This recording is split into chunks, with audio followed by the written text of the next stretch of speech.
Hello दोस्तों, कैसे हैं आप लोग। उम्मीद करता हूँ बहुत अच्छे होंगे। मैं भी बहुत अच्छा हूँ। हाँ, हम लोग आज पढ़ेंगे आच्छादक प्रतिचित्रण। ठीक है। इससे पहले हम लोगों ने शायद फंक्शन के बारे में थोड़ा बहुत पढ़ लिया था। ठीक, आज हम आच्छादक प्रतिचित्रण के बारे में पढ़ेंगे और इसके बाद में क्या कहते हैं, वन वन के बारे में पढ़ेंगे, यानी एक एक ही फंक्शन के बारे में। आज हम इसके बारे में पढ़ते हैं। ठीक है।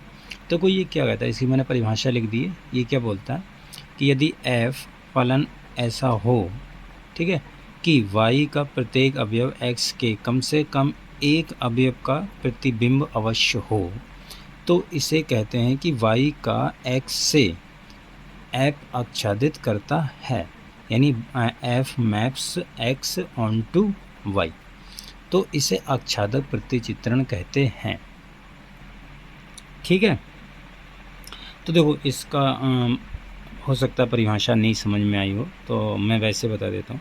देखो, ये क्या बोल रहा है कि जैसे हमारे पास में, देखो, जैसे हमारे पास में ये हमारे पास में मान लो x है और ये हमारे पास में मान लो y है। ठीक है। तो इसमें मान लो कुछ पॉइंट हैं, ये x1 है, ये x2 है, और ऐसे करके ये मान लो x3 है, x4 है, x5 है। क्लियर। इसमें मान लो y1 है और y2 है। ठीक। तो देखो, मैं आपको सिंपल बता दूं कि इसकी परिभाषा क्या बोलती है कि जो y में अवयव हैं, जो y में अवयव हैं, उनमें से कोई सा भी अवयव छूटना नहीं चाहिए। जितने भी y समुच्चय में, ये कोई समुच्चय होगा, ये भी समुच्चय है एक, तो जितने y समुच्चय में अवयव हैं उनमें से कोई सा भी अवयव छूटना नहीं चाहिए। कम से कम एक मैपिंग तो मिलनी चाहिए, या प्रतिबिंब मिलना चाहिए। ठीक है। तो बस सिंपल इतना ही है कि y का कोई भी अवयव छूटेगा नहीं जब भी हम ऑन टू यानी आच्छादक प्रतिचित्रण की बात करेंगे। ठीक।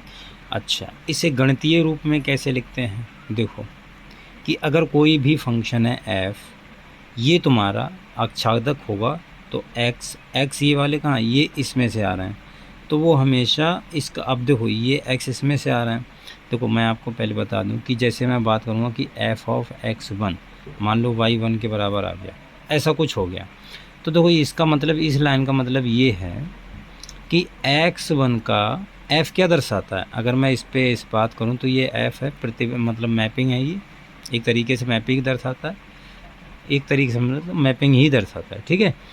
जैसे यहाँ x1 है, अब x1 इस लाइन का मतलब क्या है, x1 का प्रतिबिंब y1 है, ये f क्या है, मैप यानी प्रतिबिंब, x1 का प्रतिबिंब y1 है। इसी प्रकार जैसे इसका मैथमेटिकल रूप कैसा है, गणितीय रूप में कैसे लिखते हैं, x, अब x इनमें से कोई सा हो सकता है, कोई से भी आ सकते हैं, तो वो हमेशा किसके बराबर आएंगे, y के बराबर आएंगे। ठीक है।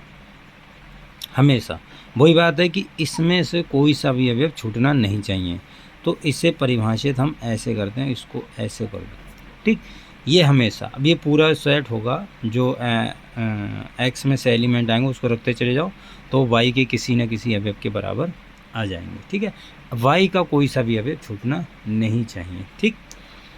तो ये एक्स कहाँ से आता है, ये एक्स तुम्हारा एक्स से आता है, कैपिटल एक्स से। अच्छा, अगर तुम्हारे पास में यदि ऐसा हो जाए कि यदि f जो x है, मतलब x की इमेज है, वो y की सबसेट बन जाए, ठीक, उपसमुच्चय बन जाए, y की क्या है, उपसमुच्चय बन जाए। उपसमुच्चय कब बनेगी, जब इसमें कोई सा ना कोई सा अवयव खाली रह जाएगा, तभी उपसमुच्चय बनेगी। ठीक है। तो ये हमारा, और x कहाँ से आ रहा है, x, अगर इस तरह की कंडीशन है तो ये क्या होगा, ये हमारा अंतरछेदी फंक्शन होगा, अंतरछेदी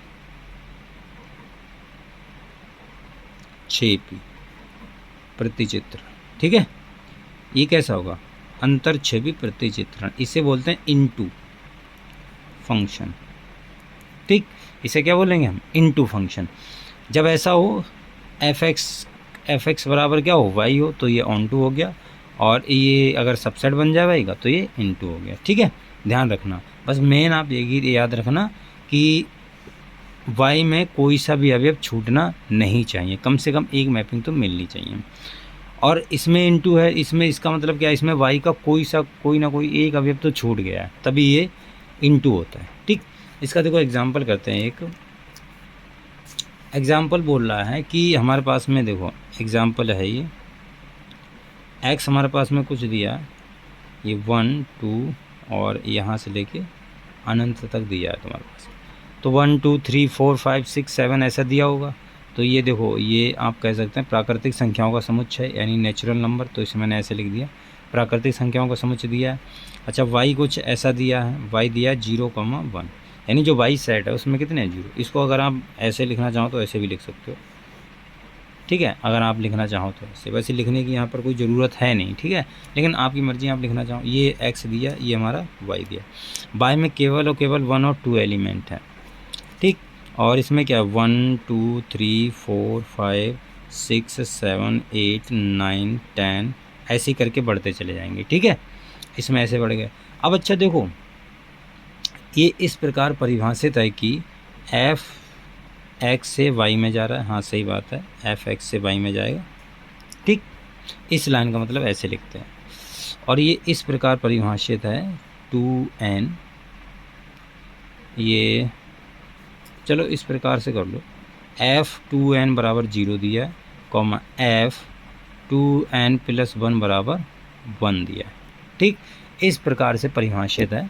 तो ये पूछ रहे हैं क्या ये अक्षादक फंक्शन है यानी ऑन टू है। तो आप ध्यान से देखो, जब भी हमें अक्षादक प्रूफ करने के लिए कहेगा या अगले हम पढ़ेंगे ई की, तो हमेशा हमें ये कंडीशन देखनी है, क्या कंडीशन क्या दी रखी है, फंक्शन एक्चुअल में हमें दिया कौन सा है, जो फलन है वो क्या दिया है।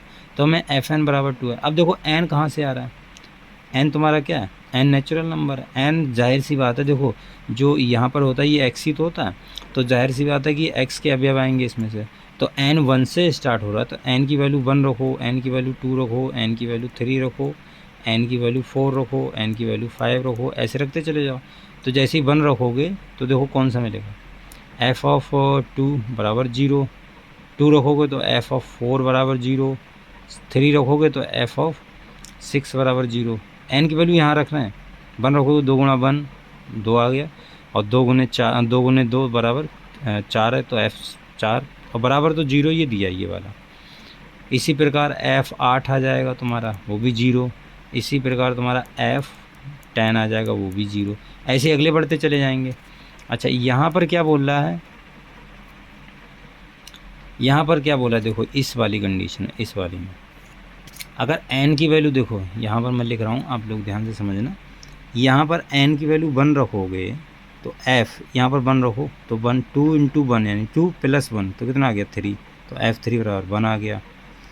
f की वैल्यू अगर देखो 2 रखोगे तो 2 दूनी 4 + 1, f n की वैल्यू 2 रखो तो f 2 दूनी 4 + 1 तो कितना आ गया 5 बराबर 1। इसी प्रकार n की वैल्यू 3 रखोगे तो f7 बराबर 1 आ जाएगा, और ऐसे करके रखते चले जाओ। देखो कंडीशन क्या मिल रही है, इस सेट को अब ध्यान से देखो, इस वाले सेट को 1 देखो, सभी जो क्या कहते हैं सम संख्या हैं 2 4 6 8 ऐसे करके, और 8 ये 10 ऐसे करके, और विषम संख्याएं देखो 3 5 7 9 ऐसी बढ़ती चली जाएंगी। तो सम संख्याओं पर जितनी भी इमेज है सम संख्याओं की, जैसे 2 की इमेज क्या मिल रही 0, 2 की इमेज यानी ये प्रतिचित्रण तो है ना, तो 2 का प्रतिचित्रण क्या मिल रहा है 0, 4 का प्रतिचित्रण क्या मिल रहा है 0, और 6 का प्रतिचित्रण वो भी 0, 8 का वो भी, यानी कहने का मतलब है जितनी भी सम संख्या है उनका क्या मिल रहा है 0, सभी सम संख्याओं का, जितनी भी सम संख्याएं सबका क्या मिल रहा है प्रतिचित्रण 0, 0 पे जाके मिल रही है, और विषम संख्याओं का 1।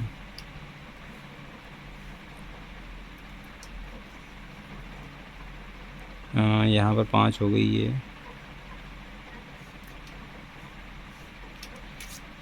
देखो जो हमने परिभाषा पढ़ी थी बस वही यहाँ पर है, y का कोई भी, y में 2 अवयव में 0 और 1, y का कोई भी अवयव बचा हुआ नहीं है, किसी न किसी अवयव से x के किसी न किसी अवयव से इसका प्रतिचित्रण मिल रहा है।